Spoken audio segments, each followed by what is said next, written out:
Indígena tomou conta do noticiário dos últimos meses e repercutiu até na mídia internacional. Tudo por conta da disputa fundiária que envolve índios Guarani Kaiowá e fazendeiros do Mato Grosso do Sul. A disputa por terras entre índios e fazendeiros no Brasil é antiga. O caso mais recente envolve uma grande área no extremo sul do Mato Grosso do Sul. 170 índios ficaram inconformados com uma decisão da Justiça Federal que ordenava a desocupação da fazenda Cambará e declararam que resistiriam até a morte. O caso rapidamente ganhou repercussão dentro e fora do país. Essa disputa não é um fato isolado.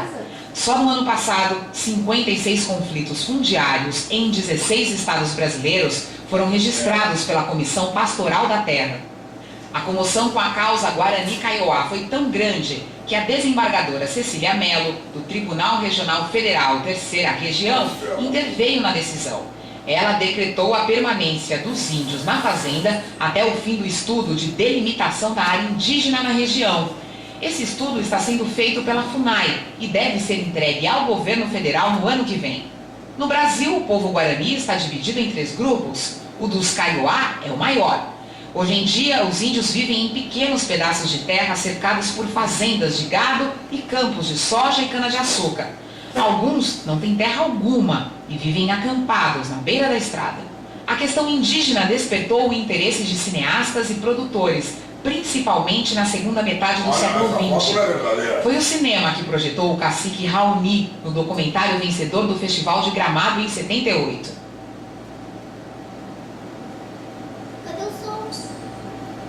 Também não é aqui. Também não é aqui. Não sei. Sabe, esse fogo não é aí, ó. Mas o que aconteceu? Nem. Não, é só filmagem. Eles não estão falando nada. Não, mas tinha Um dos frase. trabalhos documentais mais recentes sobre a luta territorial é o Vale dos Esquecidos, da diretora Maria Raduan. O documentário revela a disputa de terra entre índios, grileiros, sem terra e fazendeiros numa fazenda do Mato Grosso.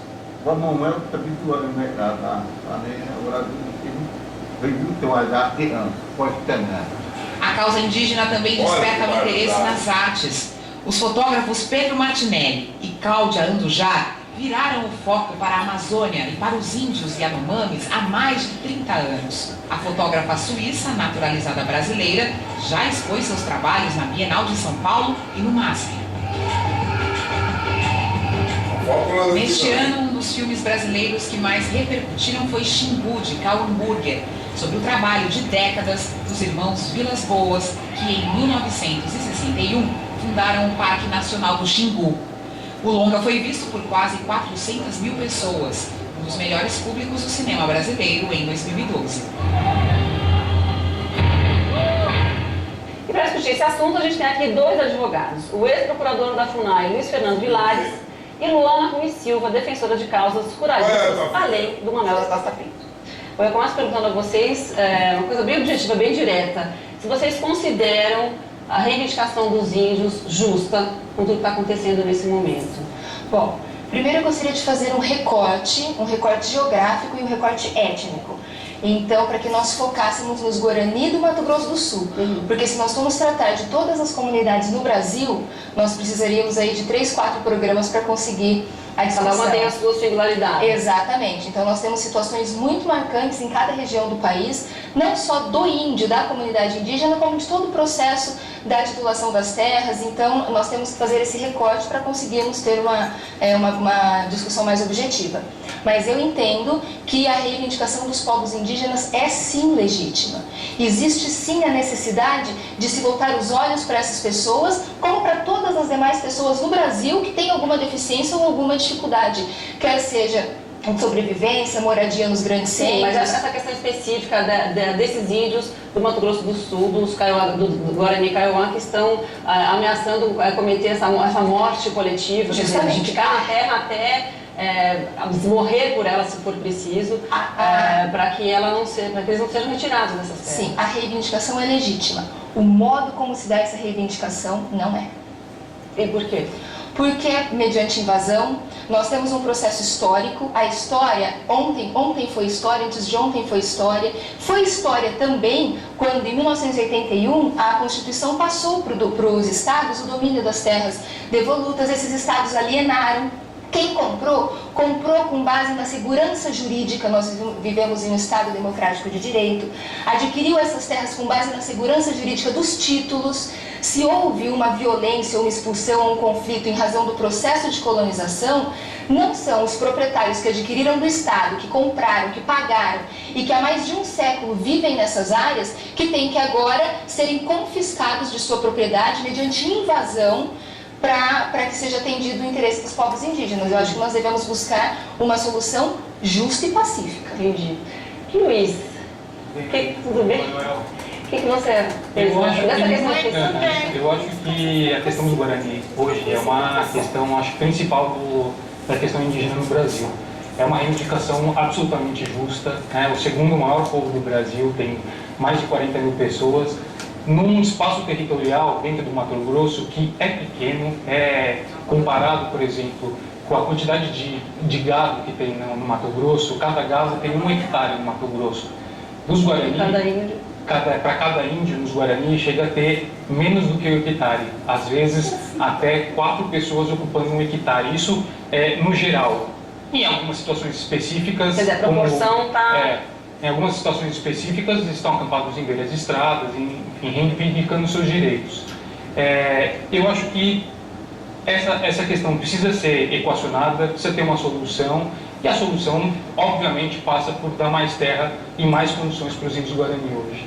Do ponto de vista do Estado de Direito, quem está do lado da legalidade? O que a lei prevê e o que isso pode resultar, e seria o caso de mudar a lei para adequar esses direitos históricos? A Luana fala, olha, do ponto de vista do Estado de Direito de hoje é incontestável, mas a reivindicação de fato é incontestável ou não? A gente tem a Constituição. Nossa Constituição fala que as terras indígenas precisam ser reconhecidas, e ela fala inclusive que os títulos que foram dados em cima dessas terras indígenas são nulos e não têm validade. Então, a Constituição diz que... A Constituição diz que os títulos em cima de terras indígenas são nulos e não têm validade. O que você acha, Luana? É verdade. A Constituição diz que é garantido aos índios o direito territorial sobre as terras que tradicionalmente ocupam.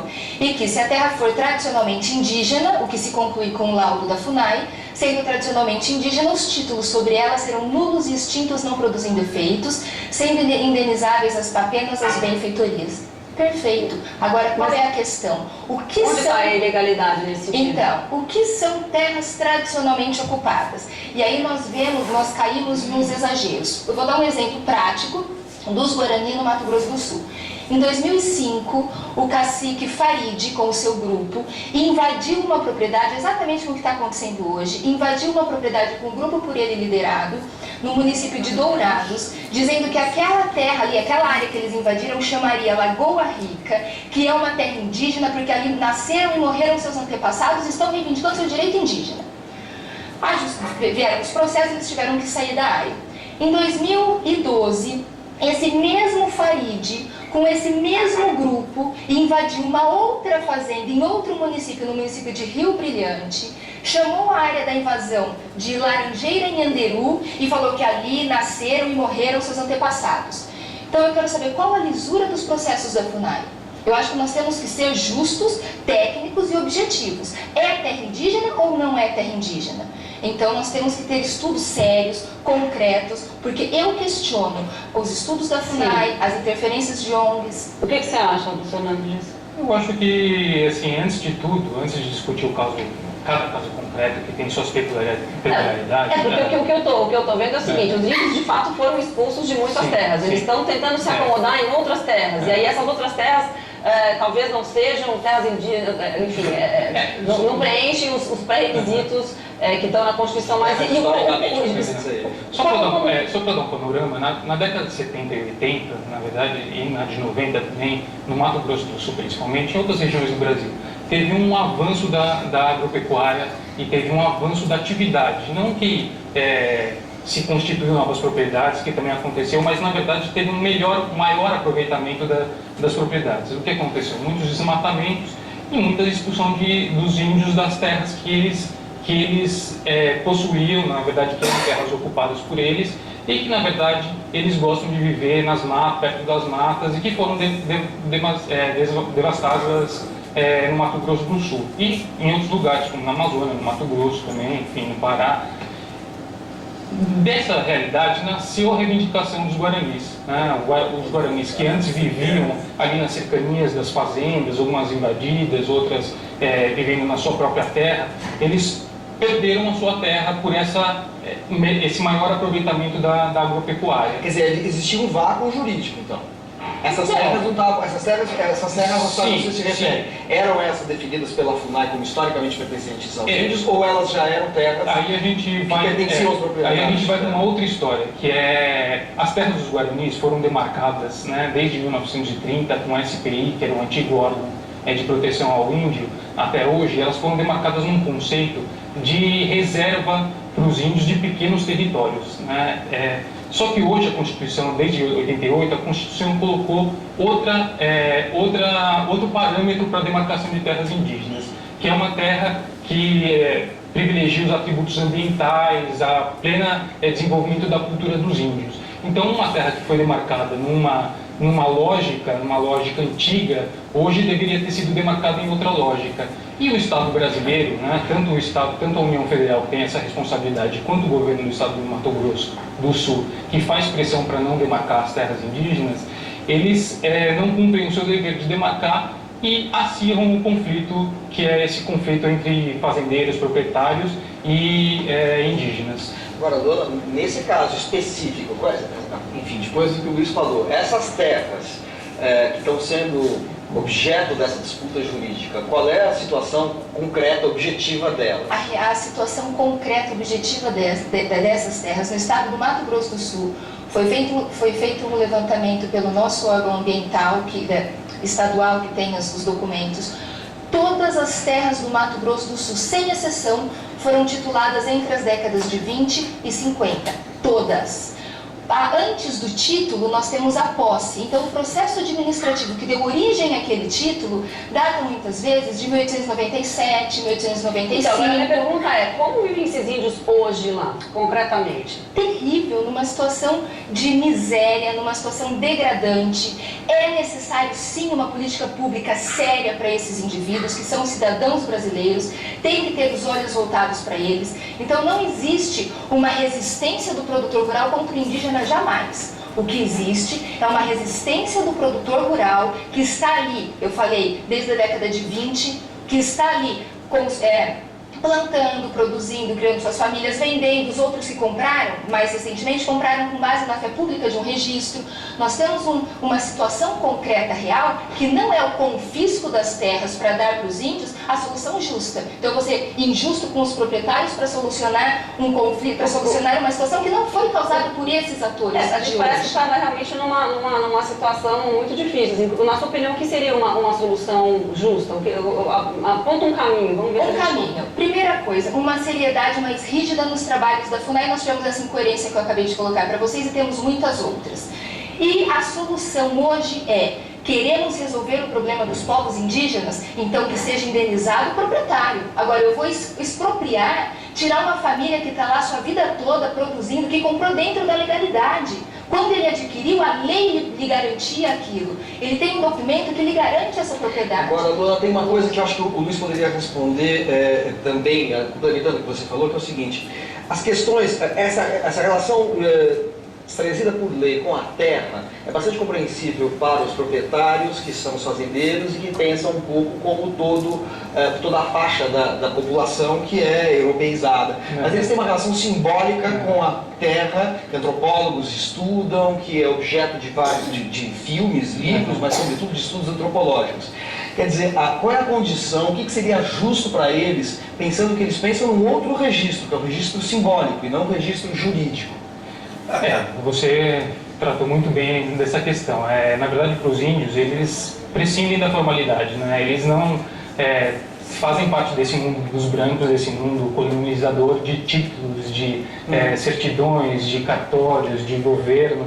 Eles transitam naquelas terras que muitas são consideradas como terras dos antepassados deles, é necessário que o Estado reconheça isso, é necessário que a sociedade do Mato Grosso do Sul, que aí eu discordo um pouco da Luna, que é uma sociedade preconceituosa e conflituosa com os índios. Então, além do aspecto da terra, o Mato Grosso do Sul também, uma parte da sociedade do Mato Grosso do Sul, exclui os índios de qualquer política pública, de qualquer relação saudável com a sociedade que envolve eles.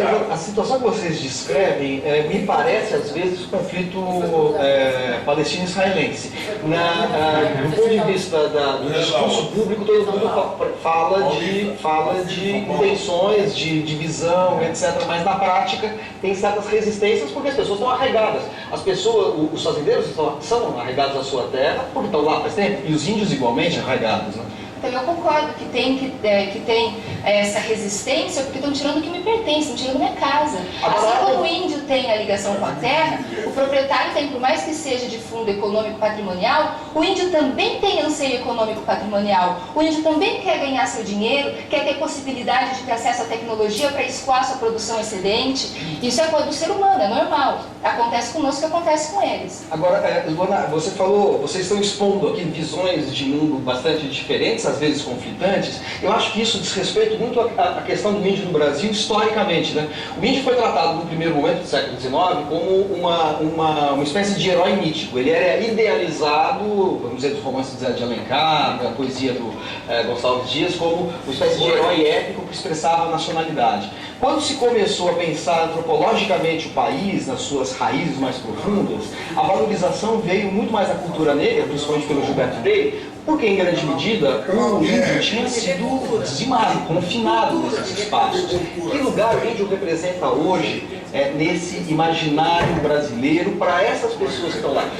Luiz sugeriu que há uma certa, no cotidiano, uma certa resistência. E há uma visão negativa do índio ou há um respeito cultural, um respeito antropológico da noção de outro, de outra cultura, de diferença, de direito à diferença? Não, há um respeito do índio enquanto cidadão, isso há, porque o índio do Mato Grosso do Sul, ele é um cidadão, ele não é isolado.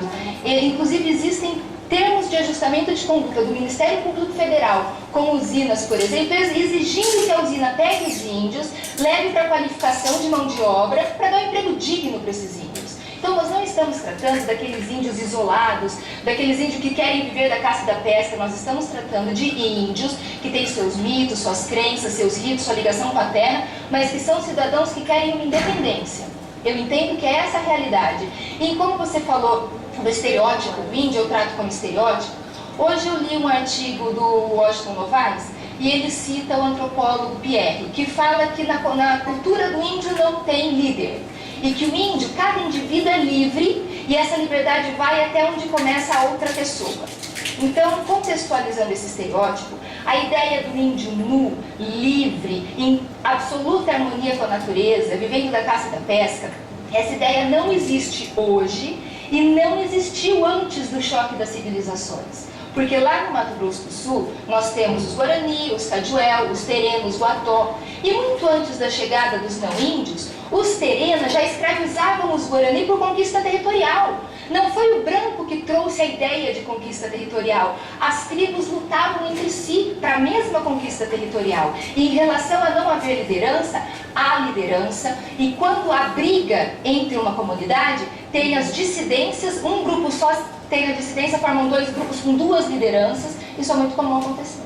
Marcelo, o que você pensa? Eu acho que os índios hoje eles participam, né, da sociedade brasileira e se influenciam e influenciam a sociedade brasileira também. Então, a organização política deles também é influenciada pelo Brasil, né? Se hoje a gente tem eleição, o índio sabe o Brasil participa vai embora, dessa fica eleição, com ele ele, também é candidato, ele também é vereador, ele também é prefeito, e muitos foram eleitos agora na última eleição como vereadores e prefeitos, né?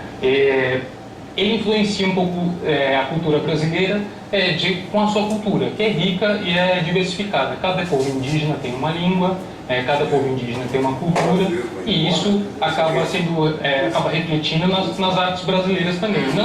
inclusive na língua. Nossa língua é formada, é o português, mas é formada por uma série de expressões e palavras em tupi e em outras línguas indígenas também. Bom, obrigada, quero agradecer a presença de vocês aqui para discutir esse assunto. Obrigada mesmo. Obrigado a vocês. E a gente tem notícias pra gente. Tá joia. A gente vai falar de música agora.